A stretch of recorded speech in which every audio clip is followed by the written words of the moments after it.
Bonjour à tous, j'espère que vous allez bien. Bienvenue pour ce nouvel épisode du Quoi Recherche, épisode H de notre saison 3 qui a pour but de vous introduire une extension d'une généralisation de la correspondance de Robinson-Chesed-Nuss, qu'on va abréger RSK, via de la combinatoire de type A. Alors, vous avez de la chance si vous êtes en train de découvrir ce concept de la chaîne là, à ce moment précis, avec cet épisode-là. Si tel est le cas d'ailleurs, bonjour à vous.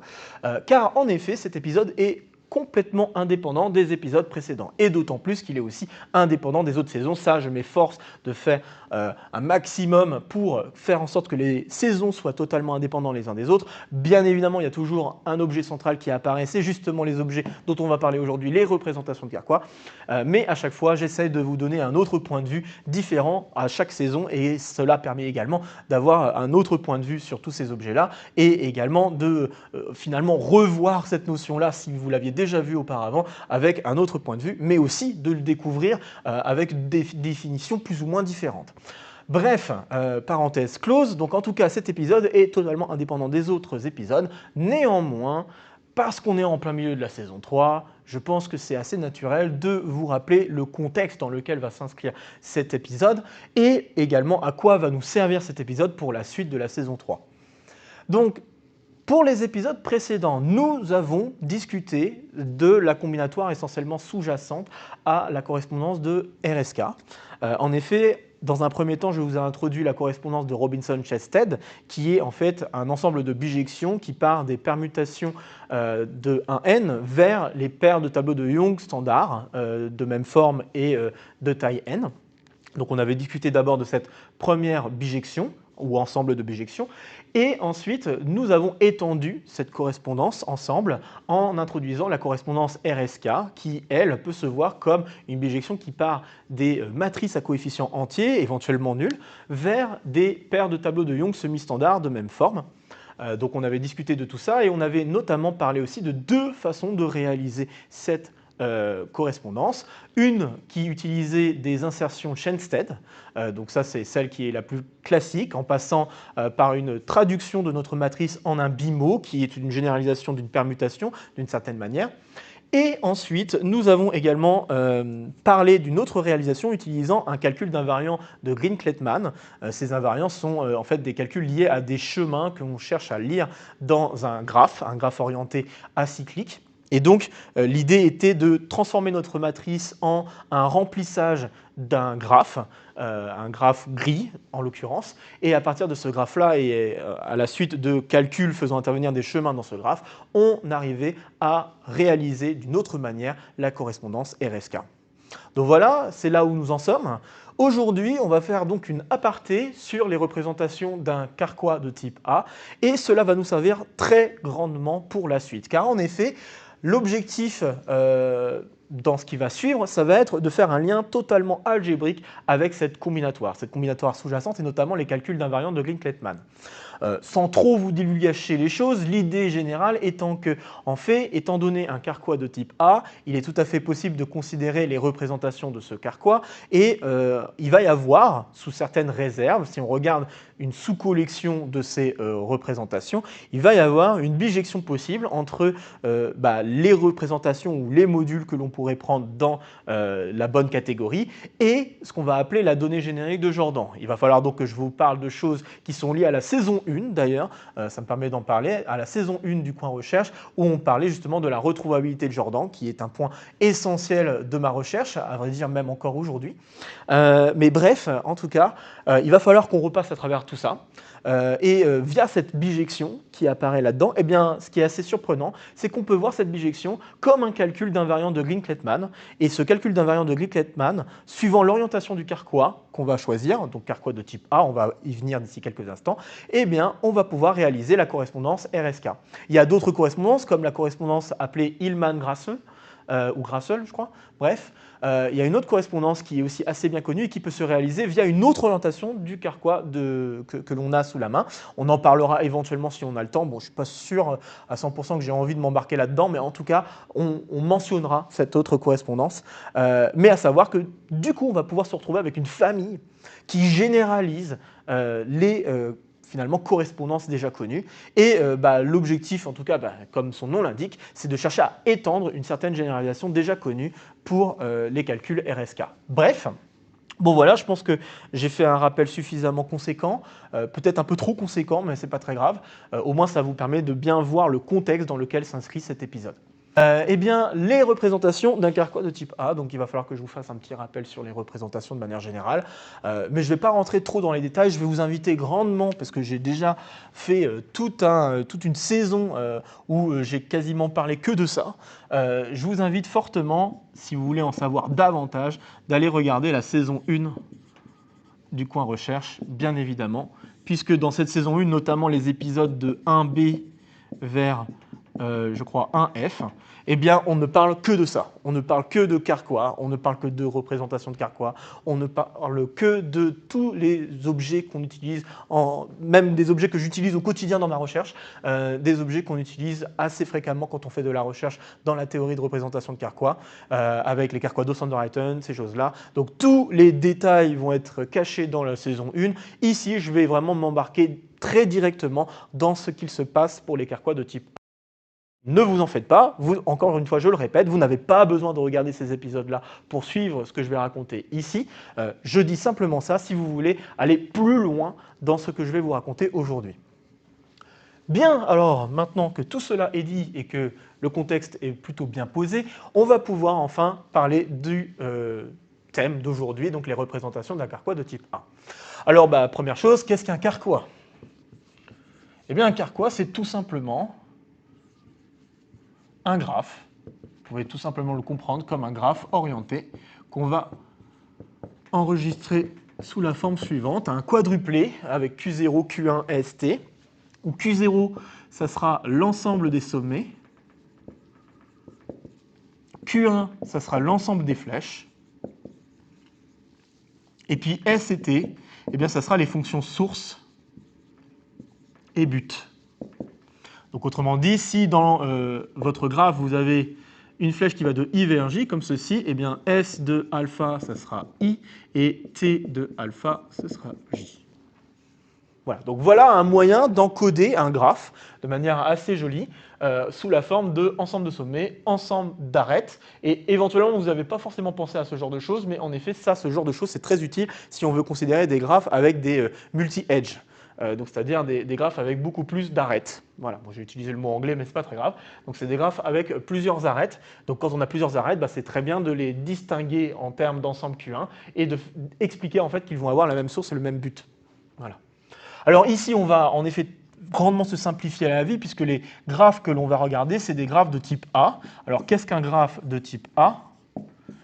Eh bien, c'est un graphe qui correspond à une orientation d'un graphe de la forme suivante, tout simplement. Prenez une orientation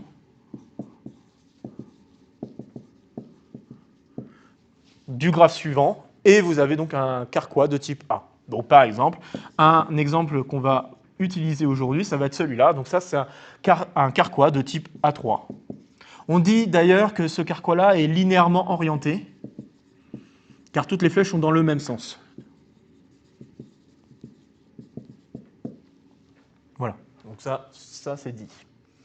Alors, ok, donc voilà, ça c'est un carquois. Maintenant, qu'est-ce qu'une représentation, puisqu'on doit parler des représentations? Qu'est-ce qu'une représentation de carquois?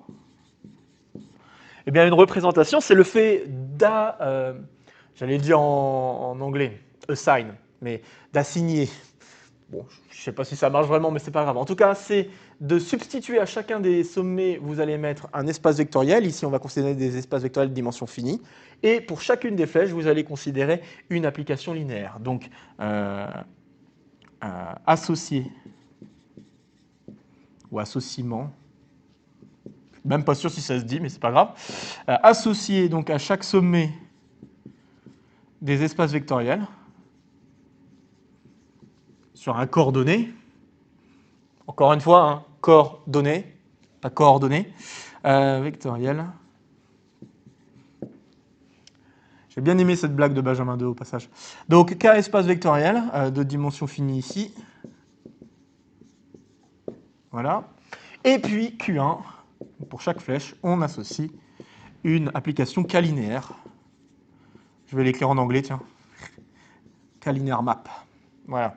Donc on considère donc des applications linéaires sur K, bien sûr, pour chacune des flèches. Donc un exemple de représentation qu'on peut considérer, ça pourrait être, je ne sais pas, donc si je prends ce carquois-là, une représentation pourrait être, eh bien je vais avoir K2 qui va vers K2 qui va vers K, par exemple. Disons que les morphismes, je peux les représenter sous la forme de matrice dans les bases canoniques. Donc là, par exemple, je suis en train de dire que je fais le produit scalaire avec le vecteur 1, 1.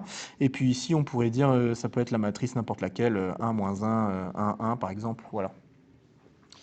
Donc voilà, ça c'est un exemple de représentation d'un carquois. Donc là, notamment, une représentation du carquois qui est ici. Alors, ce qui est super avec les représentations, je vais l'écrire ici, ce qui est super avec les représentations, c'est que l'ensemble des représentations forment une catégorie. Alors, qu'est-ce que ça veut dire avoir une catégorie? Donc ça aussi, on en a parlé dans les épisodes que j'ai mentionnés ici, mais je vais juste en parler très rapidement. Donc, en effet, donc si je note rep, alors peut-être que je devrais écrire, parce que c'est la convention, je devrais écrire avec un petit r.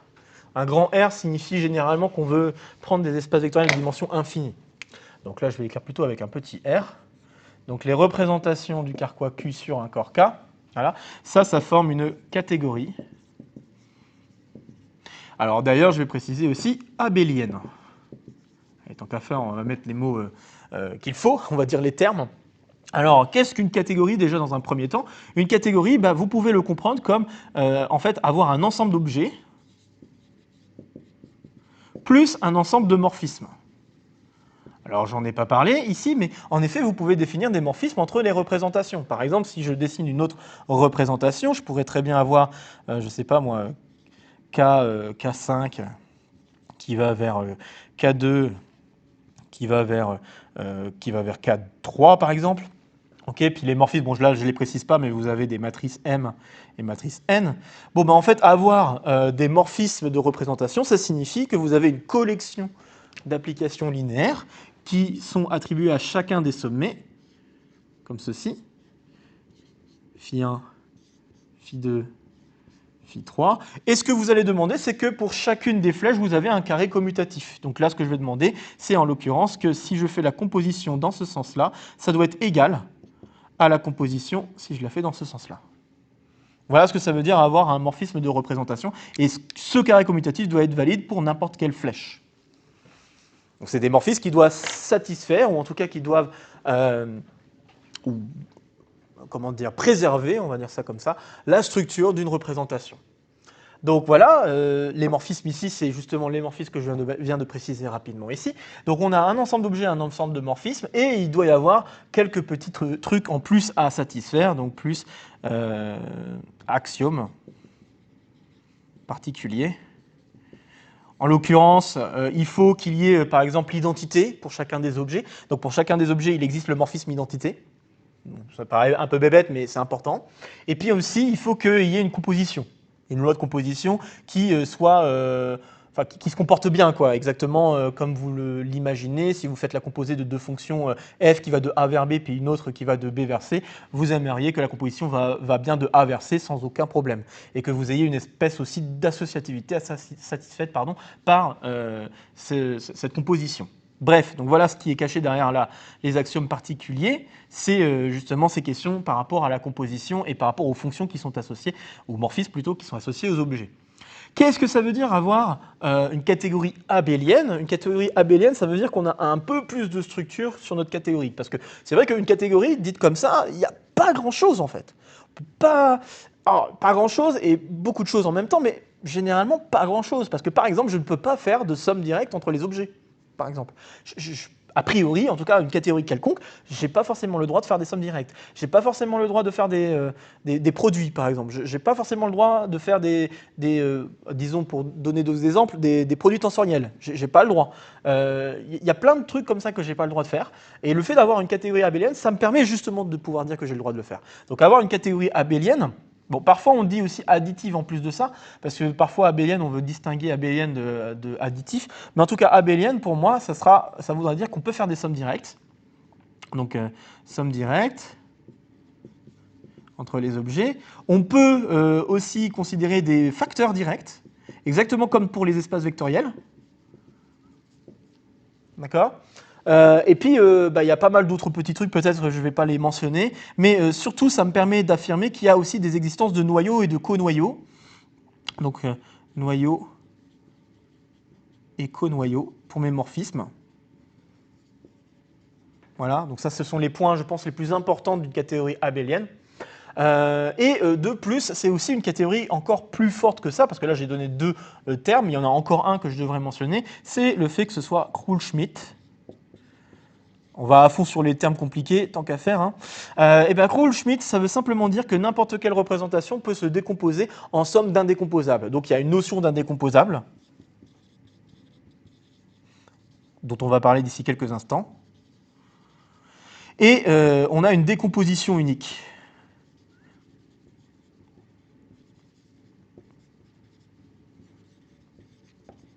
En ces indécomposables. Voilà, il y a certainement un peu plus de structure encore que ce que je viens de dire là, mais au moins vous voyez un petit peu quel genre de structure se cache derrière l'ensemble des représentations d'un carquois. Très bien. Alors maintenant, parlons un tout petit peu plus de ce que ça veut dire avoir des représentations indécomposables, et on va donc changer de tableau. Voilà. Là, donc on va faire attention quand même à la lumière. Bien, alors, vous avez un exemple un peu plus détaillé justement de notre carquois 1, 2, 3, mais permettez-moi d'abord de parler un peu des définitions qui sont importantes ici. Donc j'aimerais, comme je l'ai dit, parler de la définition d'indécomposable. Donc on dira que X, un objet donc, de ma catégorie, est indécomposable si et seulement si, eh bien, si j'écris X comme étant isomorphe à une somme directe entre deux représentations, eh bien ça équivaut à dire que soit Y est égal à 0, ou alors Z est égal à 0.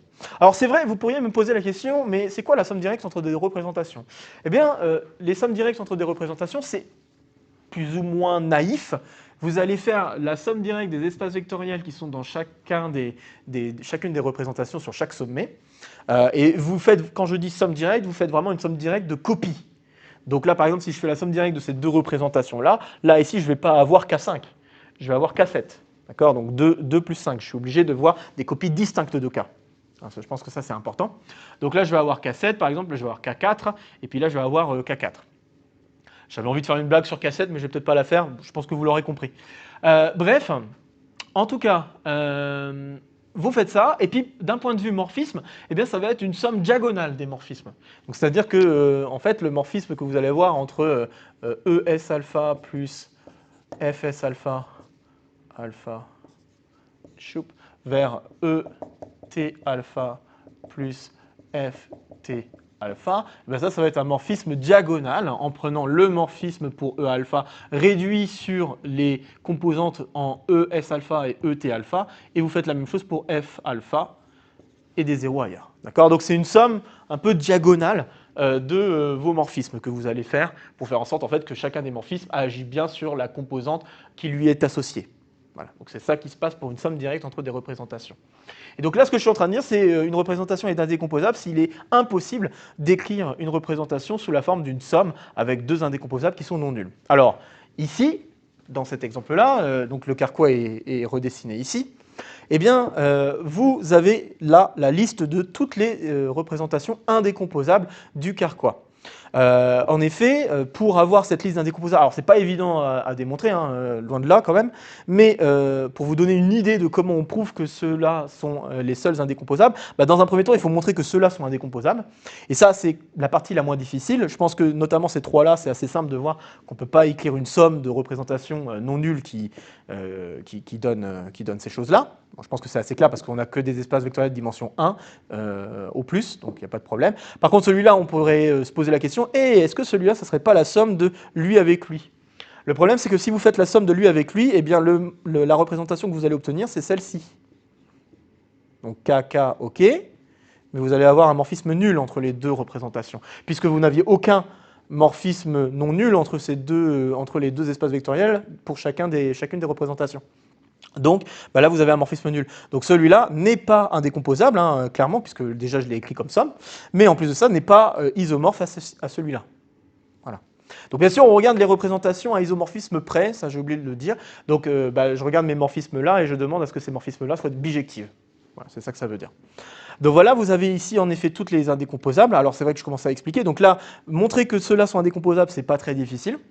Mais par contre, montrer que ce sont les seuls indécomposables, c'est là la difficulté. Et l'idée générale, c'est en fait de jouer avec les morphismes, enfin de jouer avec les noyaux et conoyaux de nos différents morphismes. Donc en fait, pour avoir par exemple celui-là, ça va être lié au noyau du premier morphisme. Parce qu'en effet, le noyau du premier morphisme va être envoyé vers 0. Et après, il n'y a plus rien à regarder par rapport aux autres morphismes. Donc automatiquement, on va pouvoir avoir le noyau qui va apparaître ici. Celui-là, ça va correspondre d'une certaine manière au conoyau du morphisme. Alors que je ne dise pas de bêtises, est-ce que c'est bien le conoyau dont je veux parler? Je pense que oui, c'est le conoyau. Donc on a le conoyau du morphisme qui apparaît ici. Mais ce conoyau, il est envoyé aussi dans le noyau. Donc ça doit être un élément qui est dans le conoyau de ce morphisme-là, mais qui doit être dans le noyau de ce morphisme-là, puisqu'il est envoyé vers 0. Et puis lui, ça va être le conoyau de ce morphisme-là, a priori. Très bien. Alors bien sûr, il y a un conoyau de ce morphisme-là, mais peut-être avec des intersections, mais en tout cas, je pense que ça doit être le conoyau de ce morphisme-là. Et après, il y a des décompositions par rapport aux compositions qui sont en jeu. Donc là, par exemple, ça a l'air d'être en lien avec l'image du premier morphisme, mais qui est inclus dans le noyau. Donc ça doit être l'intersection entre l'image, donc lui par exemple représente l'intersection entre l'image du premier morphisme avec le noyau du deuxième. Là, pareil, il y a un jeu avec conoyau, intersection entre image ou co-image plutôt, mais ça revient à la même chose. L'image donc du morphisme qui est ici avec le conoyau du premier morphisme. Et puis ici, là, vous avez l'intersection entre les images a priori qui a l'air de se dessiner, qui est en fait l'image par rapport à la composition des deux morphismes. Voilà, bon, je suis rentré peut-être un peu trop dans les détails, mais probablement que voilà, ce que je viens de dire, il manque beaucoup de détails. Donc il y a un mélange, j'ai pas fait assez de détails et puis j'ai fait peut-être un peu trop de détails. Mais en tout cas, c'était pour vous donner une idée globale de comment on pouvait avoir ce genre de décomposition pour n'importe quelle représentation. Ceci dit en passant, je crois qu'il me faut quand même ajouter l'hypothèse que K est algébriquement clos. Je pense que je ne l'ai pas encore dit, donc c'est peut-être important que je le mentionne. Donc K algébriquement clos, ça veut dire que c'est comme les nombres complexes, c'est-à-dire que l'ensemble des nombres algébriques sur... on en a déjà parlé à plusieurs reprises d'ailleurs des nombres algébriques ces derniers temps, mais ça veut dire que si je regarde l'ensemble des nombres algébriques sur K, en fait c'est tout K. Voilà, donc n'importe quel polynôme à coefficient sur le corps K, polynôme non constant, admet une racine dans cette affaire. Vous pouvez très bien donc penser ce corps K comme étant le corps C. Il n'y a pas de problème. Bon, là, je ne refais pas la blague sur le corset, c'est déjà pas mal. Est-ce que j'ai d'autres petits trucs à dire? Donc ouais, je vais supposer que le corps est algébriquement clos. Je pense que la décomposition que j'ai faite est valide, peu importe le corps, mais je vais le mentionner parce que ça pourrait être assez important pour la suite. Bref. Donc voilà, on a donc notre représentation indécomposable et peut-être une dernière définition avant d'amener à un gros résultat qui est important, en tout cas à mes yeux, et qui justifie pourquoi on pourrait focaliser notre attention sur les carquois de type A. Donc une autre définition, c'est on dira qu'un carquois quelconque est de type fini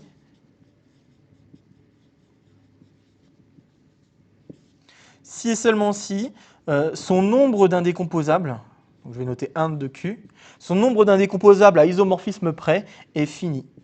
Il faut que je réapprenne à dessiner l'infini. Donc voilà, et bien là c'est un exemple. Alors notre carquois 1, 2, 3 ici est bien un carquois de type fini.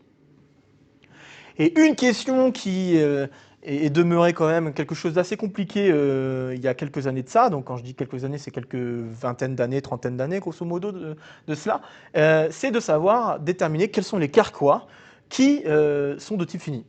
Voilà. Et on a une réponse à ça, et cette réponse, c'est le théorème de Gabriel. Voilà. Qui est en lien avec beaucoup de choses. Et ce résultat, il est lié à plein de trucs, notamment à de la combinatoire des permutations. En tout cas, pour un cadre donné, c'est lié à des permutations. Hop. Donc ouais, je pense que je peux effacer juste ça, ça suffira. Donc théorème de Pierre Gabriel. Alors, je ne sais plus l'année exacte, mais c'est dans les années 70, je pense. qui énonce la chose suivante. Donc, Q est de type fini. En supposant de plus que Q est connexe, j'ai oublié de le dire, mais c'est important quand même. Donc Q est connexe, ça veut dire qu'il n'y a pas des différentes composantes connexes de notre carquois Q. C'est vraiment en un seul morceau. Donc Q est de type fini, si et seulement si Q est de type A, D ou E de Dynkin. Alors, qu'est-ce que sont les carquois de type ADE? Eh bien, les carquois de type ADE, type A, on l'a vu à l'instant, c'est donc des orientations du graphe suivant. Et donc ça veut dire type AN. Nous avons le type DN, qui s'écrit de la manière suivante. 1 vers 2, tac, tac, tac. Et vous allez avoir un petit embranchement à la fin, ici, N, N-1. Voilà. Donc ça, c'est pour tout N entier supérieur égal à 1. Ici, c'est pour tout n entier supérieur égal à 4. Et puis, vous avez le type E, qui est 6, 7 et 8. Il y en a 3, en fait. Donc 6, 7, 8, qui correspondent à des orientations du graphe suivant. Donc, essayons de le faire un peu de manière pas trop bête. Donc 4, 5, 6, 7... J'aime bien de le faire avec des parenthèses comme ça. Voilà, donc si vous voulez avoir E6, vous enlevez tout ce que j'ai mis entre parenthèses. Pour avoir E7, vous prenez juste une des deux parenthèses. La parenthèse avec 8, vous la faites disparaître. Et si vous voulez avoir E8, eh bien vous allez avoir... Alors d'ailleurs, j'ai fait une bêtise, je crois. Alors attendez que je réfléchisse un peu. E6, E7, E8. Non, c'est ça, c'est bien E6, E7, E8. J'ai eu un doute si c'était E5, mais non, E5, ça n'a pas l'air de bien fonctionner, puisque E5, ça va être la même chose que D5. Donc non, c'est bien ça. E6, E7, E8. Donc voilà. Et donc, pour prouver ce théorème, donc je ne vais peut-être pas rentrer trop dans les détails, mais quand même, le truc amusant, c'est que pour démontrer ce théorème, on passe vraiment à travers la notion des systèmes de racines. Il y a une notion de système de racines que l'on peut définir sur des groupes de Weil. Les groupes de Weil, c'est une généralisation en fait, des groupes bien connus comme groupes de permutation, des choses comme ça, ou même des groupes de réflexion. On pourrait aussi définir des groupes de réflexion associés à ça. Donc c'est vraiment une généralisation de toute cette affaire-là. Et en fait, la chose très très marrante, c'est que les indécomposables de nos carquois vont être en bijection avec les racines dites positives du groupe de Weil associé à ces carquois-là. Alors, pareil, sans trop rentrer dans les détails, cela implique un truc très très fort par rapport à nos carquois, et là notamment aux carquois de type A. Ça veut dire que les indécomposables sont en bijection avec les transpositions de Sn, ou aussi avec les intervalles de 1n. Donc permettez-moi de le mentionner, parce que je pense que c'est important. Tac. Donc pour le type A, parce qu'encore une fois, on se concentre vraiment sur le type A aujourd'hui, pour le type A, eh bien, nous avons donc les indécomposables du carquois qui sont en bijection avec, comme j'ai dit, les intervalles qu'on va noter comme ceci, IJ de 1n, et qui sont aussi en bijection avec les transpositions de Sn plus 1. Donc les transpositions IJ, bien sûr. Alors peut-être pour le faire correctement, je devrais mettre J plus 1. Voilà, de Sn plus 1. Alors, quel est le lien entre Sn plus 1 et les carquois de type A? Je pense que ça peut être pas mal d'en parler un petit peu. Donc je vais en parler, je pense que ça fera pas de mal. Alors le lien, c'est que en effet, on a une notion de ce qu'on appelle les groupes de Coxeter.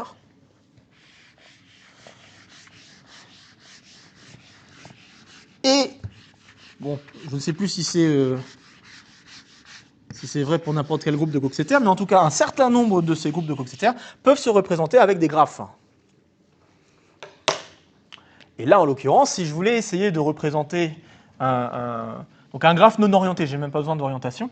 Donc si je considère le graphe, par exemple, 1, 2, 3, on peut définir le groupe de Coxeter associé à ce groupe G Alors peut-être que c'est juste groupe de Weil ou je ne sais pas. Je pense que c'est plutôt Coxeter. En tout cas de mémoire c'est Coxeter. On vérifiera et puis au besoin je mettrai une petite note pour compléter. Mais en tout cas, je considère ce graphe-là et en fait je peux associer donc un groupe à ce graphe-là. Et pour associer ce groupe, ce que je vais faire, c'est que je vais avoir des éléments que je vais noter S1, S2, S3. Donc oui, je crois que c'est bien Coxeter. Je vais avoir des éléments, donc on va avoir S1, S2, S3 qui vont engendrer mon groupe. Et ce que je vais demander, c'est que tout d'abord ces éléments-là soient des involutions. Donc c'est-à-dire que si je les mets au carré, ça doit me donner l'élément neutre, donc l'identité. Enfin, je ne vais pas mettre identité parce que sinon, hop. Mais en fait, c'est vraiment les permutations que je vais écrire. Et ensuite, je vais demander à chaque fois que j'ai une arête. Normalement, je dois préciser des degrés pour mes arêtes-là. Là, quand j'ai une arête sans écrire le degré, c'est que le degré est égal à 3.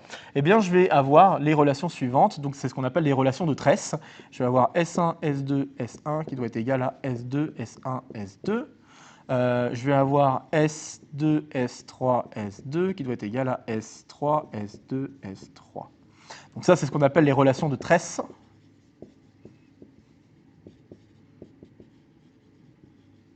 Voilà. Hop. Et donc voilà, ça c'est comment on peut définir à partir d'un graphe non pondéré un groupe de Coxeter. Si je choisissais une pondération, il faudrait que je change la longueur des relations de tresse. Donc là, vous voyez qu'il y a une longueur 3 pour la relation de tresse. Si j'avais, je pense que ça marche comme ça, si j'avais mis un degré ici, j'aurais augmenté la longueur de la tresse. Donc si j'avais par exemple, juste histoire que ce soit clair, si j'avais généralisé en disant j'ai une arête entre I et J et cette arête-là est de degré, je sais pas, genre 5, eh bien ça veut dire alors que je vais avoir des générateurs SI, SJ et je vais avoir la relation suivante, SI, SJ, SI, SJ, SI, qui doit être égal à SJ, SI, SJ, SI, SJ. Hop, bon, la lumière elle s'éteint, elle s'allume, tout va bien. Donc j'aurai ce genre de relation avec ça de longueur 5, puisque c'est le degré. Voilà. Donc c'est exactement ça qu'on appelle des relations de tresse. Et bon, en effet, on peut généraliser un petit peu le concept. Donc ouais, je crois que ça, c'est ce qu'on appelle notamment des groupes de Coxeter. Les groupes que l'on peut définir de cette manière-là, ce sont des groupes de Coxeter. Qu'est-ce que j'allais dire? Eh bien là, ce que je viens de vous définir là, pour le graphe de type A, c'est exactement une représentation possible du groupe des permutations. Donc ici, des groupes de... ici, c'est les permutations à 4 éléments.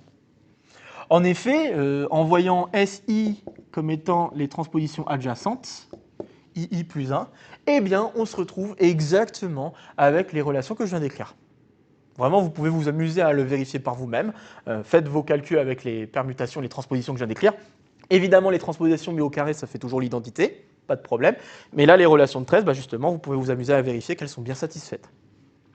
C'est assez amusant à faire.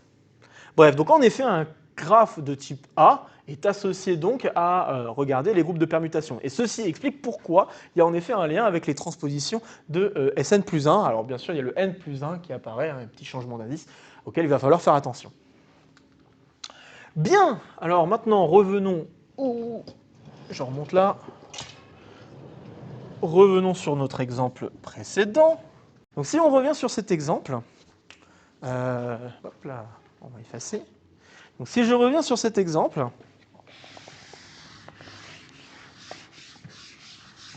il y a un truc que je n'ai pas encore expliqué, c'est le AR de Q. Ce truc-là. Je n'ai pas encore expliqué ce que c'est. Eh bien, ce AR de Q, c'est ce qu'on appelle le Carquois d'Osander-Heyten. Et ça, c'est hyper important en théorie de représentation de Carquois. Donc le Carquois d'Oslander-Heyten.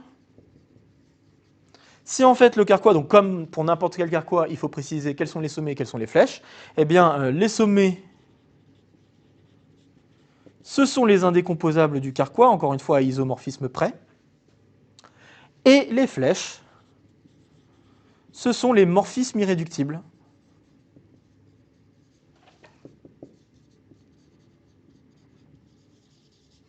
Donc, ce sont les morphismes irréductibles entre les représentations. Alors, qu'est-ce qu'un morphisme irréductible? Eh bien, ça veut dire ce que ça veut dire, je pense. Morphisme irréductible, ça signifie que vous ne pouvez pas décomposer votre morphisme en une composition de deux morphismes qui ne font pas intervenir peut-être des bijections. Donc, l'idée générale, c'est de dire que si vous écrivez f comme étant f1 rond f2, alors ça veut dire que l'un des deux doit être bijectif.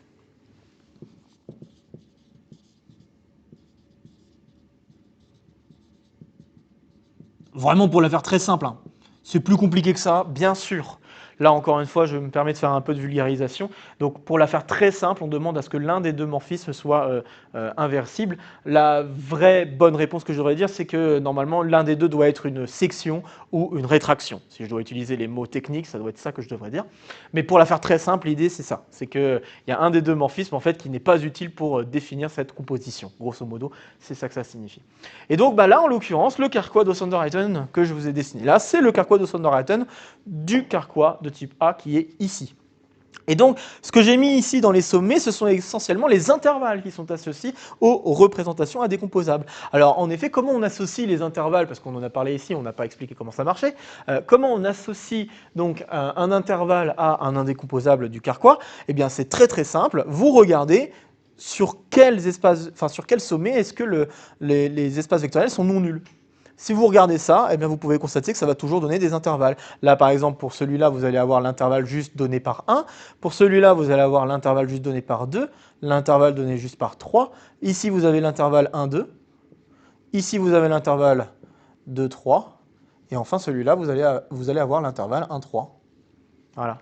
Et après, il y a des règles de morphisme à satisfaire qui font qu'on va avoir le carquois d'Osanderheiten que vous voyez ici. Donc voilà, et ça c'est le carquois d'Osanderheiten du carquois de type A. Très bien. Alors, je pense essentiellement avoir dit ce que j'avais à dire pour cet épisode, mais j'aimerais ajouter un tout petit truc en plus que je n'avais pas forcément prévu au préalable, mais je vais essayer de vous parler aussi d'une autre réalisation du carquois d'Osanderheiten que je trouve assez amusante, utilisant justement ce lien combinatoire avec les permutations. Donc je vais de nouveau repasser au tableau précédent. Hop. Alors je vais vous le faire sur un exemple plus gros, parce que bon, je peux très bien le faire sur l'exemple 1, 2, 3, mais je pense que ça sera beaucoup plus marrant à faire sur un exemple plus gros pour vous dire que ça peut devenir super simple de calculer le carquois d'Osanderheiten avec cette combinatoire. Surtout que voilà, ça c'est le genre de truc que je n'ai pas du tout partagé dans les épisodes précédents, donc je trouve que ça peut être très intéressant de voir ce lien combinatoire bien fort entre justement les représentations de type A et ce jeu avec les permutations. Alors faisons un exemple un peu plus grand, peut-être à 5 sommets. Disons 1 vers 2, on va mettre 3 comme ça, 4, 5. Voilà. Faisons un exemple à 5 sommets. Prenons donc ce carquois. Alors, à n'importe quelle orientation du carquois, on peut associer ce qu'on appelle un élément de Coxeter, ici, élément de Coxeter de type A. Donc là, ce carquois-là est toujours de type A, d'ailleurs, de type A5. Et ça veut dire que c'est lié aux permutations dans S6. Ok. Alors, qu'est-ce qu'un élément de Coxeter?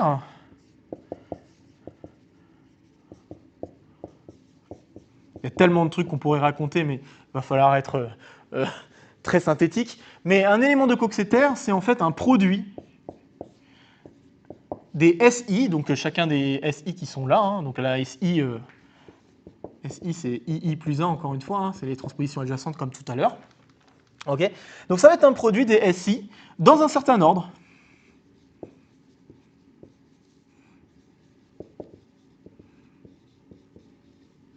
Voilà. Et là, je mets tous les SI, bien sûr. Donc ça veut dire qu'il faut que je fasse un produit de chacun des SI qui sont en jeu et j'obtiens un élément de Coxeter.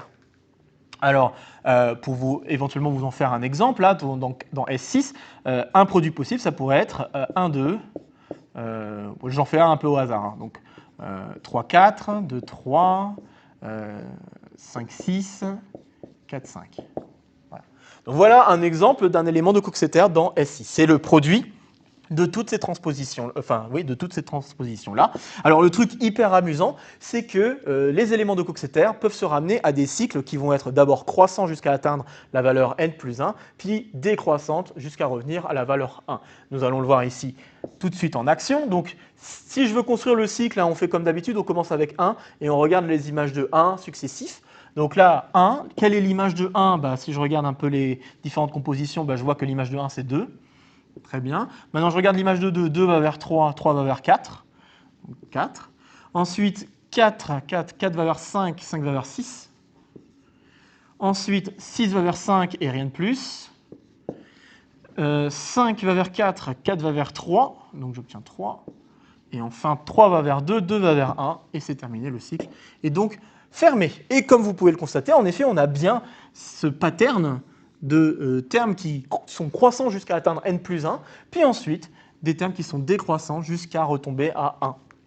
Voilà. Et en fait, n'importe quel élément de Coxeter va s'écrire de cette manière-là. Ça va toujours être un cycle, comme j'ai dit, 1, ensuite vous allez avoir des éléments jusqu'à n plus 1, là ça va être toujours croissant, et puis ensuite, à partir de n plus 1, vous allez être décroissant.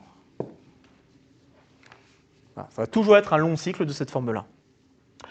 Et donc, eh bien, il se trouve, pourquoi je parle d'éléments de Coxeter ? Il se trouve que vous pouvez associer un élément de Coxeter à n'importe quelle orientation du carquois. Il y a une bijection entre les orientations du carquois et les éléments de Coxeter. Comment marche cette bijection ? Bon, à vrai dire, il y a deux façons de le voir. Ici, la façon que je vais choisir de le voir, ça va être la suivante. À chaque fois que vous avez i plus 1 et une flèche qui va vers i plus 1, i plus 2,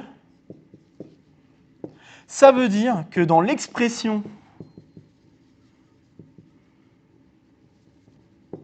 de l'élément de Coxeter, vous avez quelque part i plus 1, et à sa droite, vous avez i plus 2, i plus 1, i plus 2, pardon. Alors je vous ferai la remarque quand même là, il y a des trucs qui ne sont pas super évidents à démontrer quand même, parce que là, les éléments de Coxeter, comment on fait pour voir que vraiment l'orientation donne vraiment tous les éléments de Coxeter ? Parce que là, il y a normalement un problème que vous pouvez constater, c'est que pour que des transpositions commutent, il faut que leur support soit disjoint. Et là, en l'occurrence, par exemple, 1, 2 et 2, 3 ne peuvent pas commuter. Mais par contre, 3, 4 et 1, 2 peuvent commuter. Et une autre expression donc, de l'élément de Coxeter que nous avons ici pourrait être 3, 4, 1, 2 et puis après tout le reste. Il n'y a pas de problème avec ça. Donc vous voyez qu'il peut y avoir plusieurs expressions qui donnent le même élément de Coxeter. Mais il se trouve que ces différentes expressions, en fait, il n'y a pas de problème avec ça. En tout cas, par rapport à la règle de lecture que je vais donner, puisque la règle de lecture va juste demander à ce que 1, 2 soit avant 2, 3 dans la lecture. Et ça, peu importe dans quel ordre je vais placer 1, 2 par rapport à 3, 4, ça n'a aucune importance. Vous pouvez le constater. Bon, en tout cas, bien sûr, dans un cadre plus général pour le prouver, c'est pas évident, mais sachez que ici c'est assez simple à constater. En tout cas, dans des exemples, c'est assez simple à constater pourquoi, en effet, l'orientation suffit. Bref, sans trop rentrer dans les détails. Donc, dans l'expression, ça veut dire que je vais demander ça, et puis, bien sûr, réciproquement, si la flèche était dans l'autre sens, ou dualement, si la flèche était dans l'autre sens, eh bien, je vais demander à ce que dans l'expression, on ait d'abord i plus 1, i plus 2, et ensuite i plus 1. Voilà, donc voilà la convention que je choisis. Donc, quel est l'élément de Coxeter que je vais noter CQ, qui n'a rien à voir avec la sécu sociale d'ailleurs. Il faut que j'arrête. Donc, si je regarde l'élément de Coxeter associé donc à cette orientation du carquois, eh bien, je vais avoir la chose suivante. Donc, je vais écrire 1, 2. Là, je suis en train de dire que 2, 3 doit être de ce côté-là. OK. 2, 3, là, je suis en train de demander à ce que... Alors, je vais peut-être essayer de l'écrire au centre. Donc, j'ai 1, 2... 2, 3, ok. Après, là, je demande à ce que 3, 4 soit de l'autre côté, donc j'ai 3, 4 de ce côté-là. Ensuite, je demande à ce que 4, 5 soit de l'autre côté, donc 4, 5. Et ensuite, je demande à ce que 5, 6 soit aussi de ce côté-là, donc je vais avoir 5, 6. Et donc voilà l'élément de Coxeter que j'obtiens. Après, on peut encore une fois s'amuser à l'écrire sous la forme d'un cycle. Donc l'image de 1, c'est 2 et rien de plus. Donc on a 1, 2. L'image de 2, c'est 3. L'image de 3, c'est 4. Donc on va avoir 4 à nouveau. L'image de 4, c'est 5 et c'est tout. Donc là, on a 5. L'image de 5, c'est 6. Et après, on complète parce qu'il reste 3. Hop. Et voilà. On a ceci normalement. 1, 2, 3, 4, 5, 6. Ouais, c'est ça. Donc voilà l'élément de Coxeter associé à mon carquois Q. Très bien, et maintenant pour dessiner le carquois de Sandor-Eaton, comment on s'y prend? Eh bien, vous allez voir, c'est super amusant.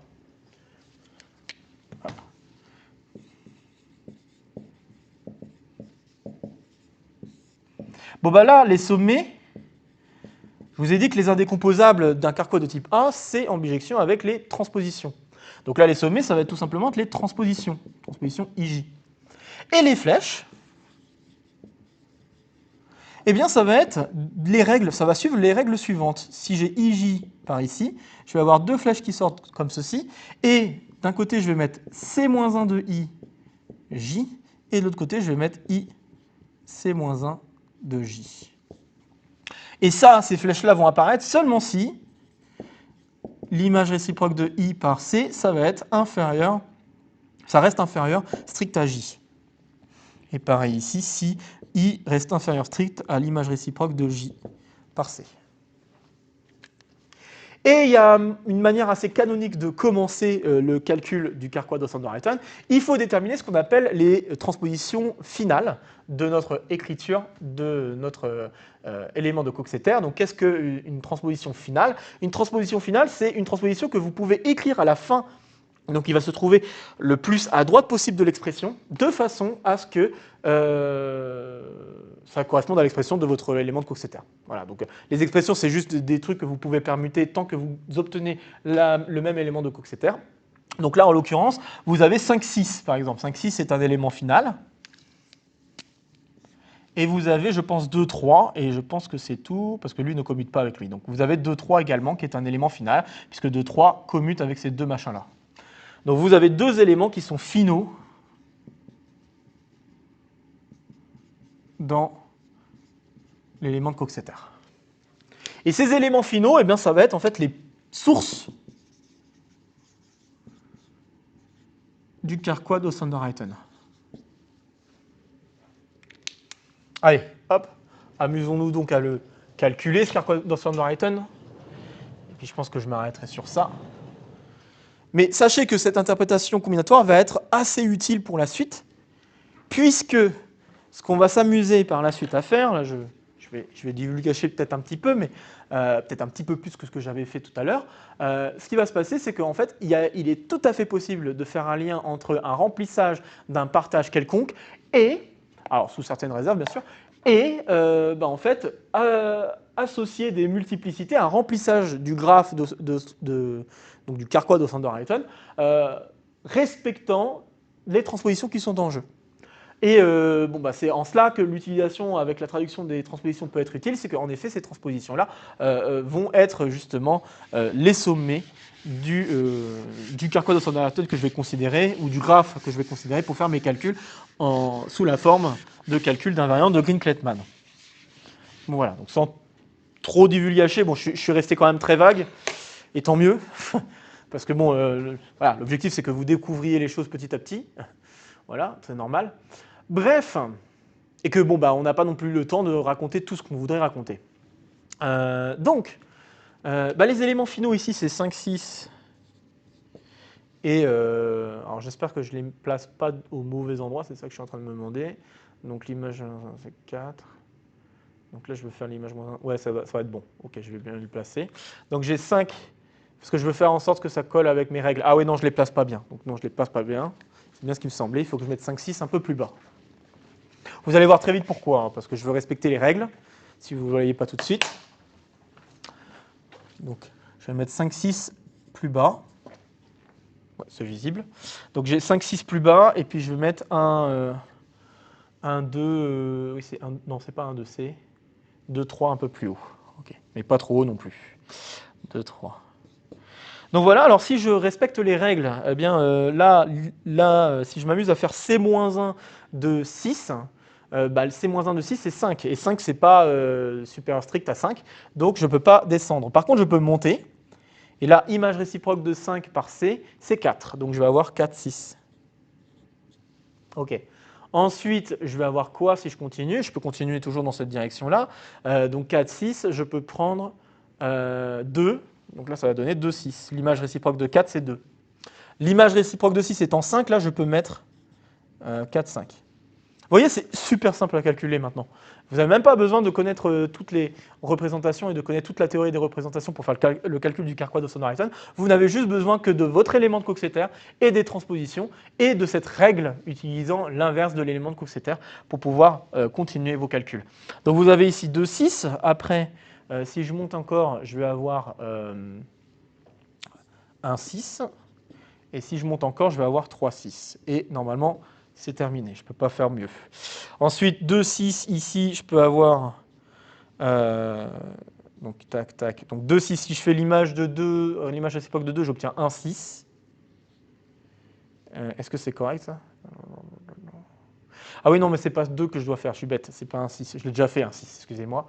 Je dois faire plutôt l'image à cette époque de 6. Donc, c'est 5. Donc là, je dois avoir 2, 5. Et là, l'image réciproque de 4, c'est 2. C'est ça. Très bien.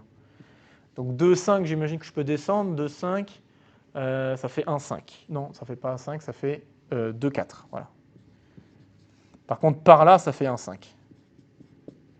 Tac, tac, tac. Ok, je continue. Hein, je vais aller... Et en fait, on va continuer jusqu'à un moment où on ne pourra plus avancer. Et le moment où on ne pourra plus avancer, en fait, on aura atteint ce qu'on appelle les éléments initiaux de notre élément de Coxeter. On va y revenir d'ici quelques instants. Je me permets de faire le calcul jusqu'au bout avant. Et vous voyez aussi, il y a des règles de tricot, je crois, que j'ai déjà eu l'occasion d'en parler en type A, mais vous pouvez constater que le fait de savoir quels sont les 3 éléments que vous avez ici, vous permet d'en déduire quels sont les éléments qui sont ici. Parce que vous avez 4, 6, ici vous avez 2, 6, ici vous avez 4, 5. Donc 4 et 6 ne peuvent pas être réutilisés, donc ça va être 2, 5 qu'il faut utiliser. Voyez, donc là, pareil, si j'utilise la règle de tricot, vous avez 2, 5, là vous avez 1, 5, là vous avez 2, 4, donc ça veut dire que le machin que je dois mettre ici, ça va être 1, 4. Voilà. Et vous pouvez vous amuser que ça correspond bien à faire l'image réciproque de 5 ici et l'image réciproque de 2 ici. Très bien, je pense que si je descends encore un coup, je vais avoir 1, 2. Ok. Ici, 1, 5, je peux aller à 3, 5, pas de problème. Donc 3, 5, tac, tac, tac, pas de problème. Je pense que je peux aller aussi un coup par là. Donc, ça fait 3, 4, ouais, 3, 4. Ok. Bon, il y a 2, 3 que j'ai pas encore accroché les wagons avec 2, 3. Donc, pour accrocher les wagons avec 2, 3, je peux constater en fait que je peux raccrocher très vite le wagon, puisqu'en fait, là, pour remonter dans le temps, dans ce sens-là, je fais des images réciproques, mais dans ce sens-là, je fais juste l'image directe de C. Donc, l'image directe de 6, c'est 3. Donc là, je vais avoir 2, 3 en fait. Et il est là, mon 2, 3. Et puis, j'imagine qu'il me manque quelqu'un ici, parce qu'il faut compléter la grille.